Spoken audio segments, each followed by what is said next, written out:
I have to admit, for such a little camera, it packs a whole lot of surprises in it. Today I want to look at my top 5 hidden features on the Canon R5.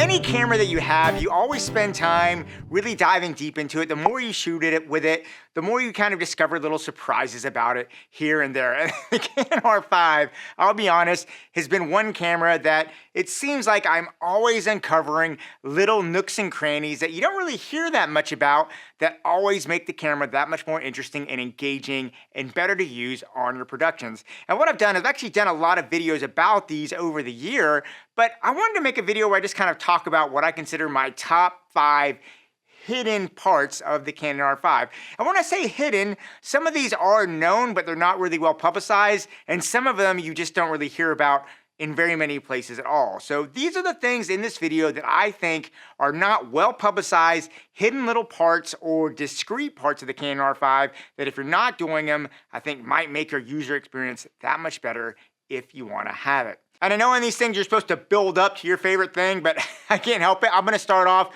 with my favorite hidden feature right here at the start, and that is this: the hidden dual native ISO that exists on the Canon R5.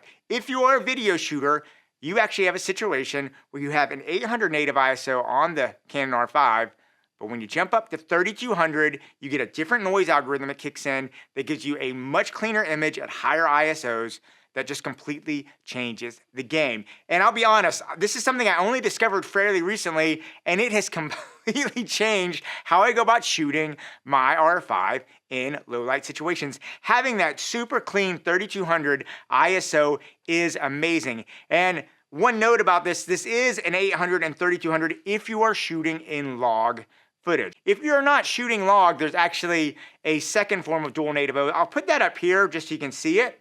But you know, you really get the best benefit of this in shooting log, and I'll be honest, this one hidden feature has completely changed the way I approach shooting my camera. Now, my second favorite hidden feature of the Canon R5 is one that I don't hear enough people talk about enough, and that is standby low res. This is an incredible feature that really solves a lot of the normal overheating problems you will have on your Canon R5. And I did another video on it. I'll put a link right here to it, but short version of saying this, what standby low res does, essentially, when you are not recording on your Canon R5, it essentially shows you a lower resolution preview on your back LCD or EVF. When you hit record, if you're doing something like 4K HQ or 8K, then once the record button goes, it then goes to the full resolution. This drastically increases your overheat time on the camera and really lets you go so much longer. And I'll be honest, before they implemented standby low res as a firmware update, I was really having hard times with production with a Canon R5, but the standby low res lets me use my Canon R5 as a full production camera on full day shoots, and it really does a great thing. The other thing about standby low res that is so great is you don't need a third-party unit like an Athens or an external recorder to make it work. This is something that's built into the camera that will drastically increase any overheating issues you have. If you haven't tried standby low res, please check it out. Another one of those things that completely, in my opinion, changes how you use the Canon R5. Okay, now on to my third favorite hidden little gem of the Canon R5, and it's a little bit of a hack, so that's why I call this hidden, but you can absolutely shoot unlimited, no overheating recording in 8K and 4K HQ on the Canon R5. Now you need a couple things to make this work, and I did another video, I'll put the link right here. But that being said, if you have an external recorder like an Athens 5 or an Athens 5 Plus, especially for that 8K, you can do a hack that lets you record unlimited. And the key is you have to use an external recorder and you have to turn the LCD and EVF to cut off after 3 minutes of time. If you do that, it'll continue to export the signal through your HDMI to your Athens, and you can record for literal hours and the camera will not overheat. I literally had my sucker recording 8K for over 4 hours and the camera didn't overheat. I literally ran out of power on my V mounts. So it's a great hack if you want to do that. You can only use it in certain situations because you have to cut off the LCD and EVF. But knowing you have that ability to get unlimited 8K and 4K HQ really lets the camera shine at its highest recording modes that you need. And I think that is awesome. Now, speaking of the Atomos, it actually unlocks my fourth favorite hidden feature of the Canon R5. And this is one that you don't hear that much of, at least I don't hear that much of. And that is this: you don't have to shoot 8K RAW only. If you have an Atomos Ninja 5 or an Atomos Ninja 5 Plus, you can shoot 5K cropped RAW and export it up to the HDMI. Now, if you have a Ninja 5 Plus, you can do 5K RAW up to 60 frames a second. If you have a regular Atomos Ninja 5, you can do 30 frames per second. And I did another couple of videos on that there. I'll put links up here to you on that.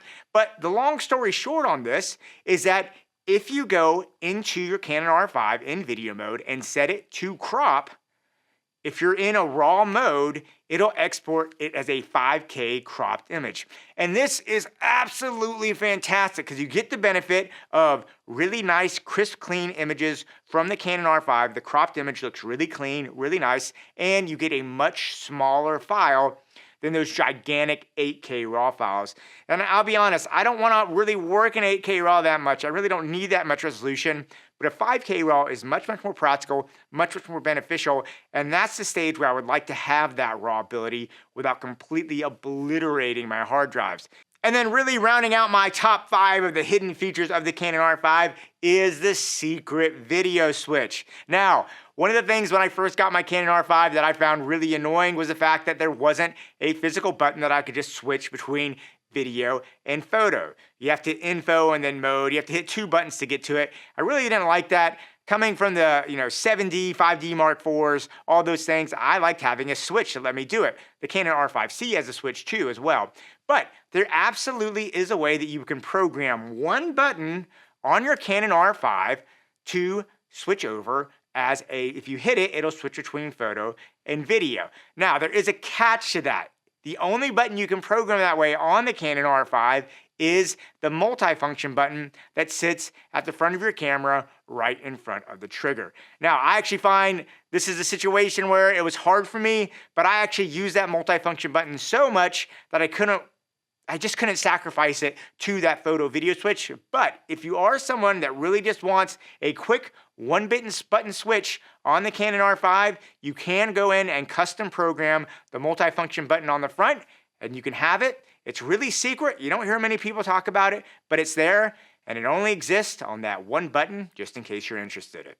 And honestly, I said this is the top 5, but there's actually a couple other things on there that I would consider bonus hidden features that I think really help change the way that I think about shooting in this camera. Now, this one's not so much a hidden thing, but I do love the IPB light recording option on the Canon R5. This lets me get my files so much smaller. I can actually record in 8K, I can record in 4K HQ, and what's great is I can get, the files are so much smaller, they take up so much little space, and when I come to edit them, really, unless you're doing extreme color grading or FX and stuff like that, IPB Light is a great codec that lets you really stretch your cards so much more. I also really love the dual recording aspect of the Canon R5. They finally updated that in the Canon R5, and now you can record almost every format. You can get some type of dual recording in the Canon R5, whether it's a true dual recording or a proxy type recording. This is really nice that you have that in the Canon R5. And really my last little hidden feature that I was recently really surprised by in the Canon R5 is the fact that while you cannot shoot C-Log 2 in the camera, if you do shoot RAW on the camera, you have access to C-Log 2 with the camera. Now, there's some issues where this may be problematic with the actual sensor, but if you are someone that just absolutely loves C-Log 2, you can work with C-Log 2 from the camera. If you record RAW internally, you can access C-Log 2 in Adobe Premiere or Resolve or anything like that. If you use an external recorder like the Atomos, you can basically work in C-Log 2 from the ProRes RAW images. So there you go. A lot of cool little hidden features in the Canon R5. I've come across so many of them. I just kind of wanted to just have one video where I kind of showcased all of them in one little place, because it is surprising that there's that much little hidden functions and quiet functions, I would say, in the Canon R5. I hope that helps you if you're out there going out there and looking and trying to maximize how you can record on this awesome little camera. Anyway, guys, I hope that was helpful. I'd love to hear what you have to say. Please leave me any comments if you have anything down below. And yeah, go out there, keep on shooting. And yeah, I'll talk to you soon.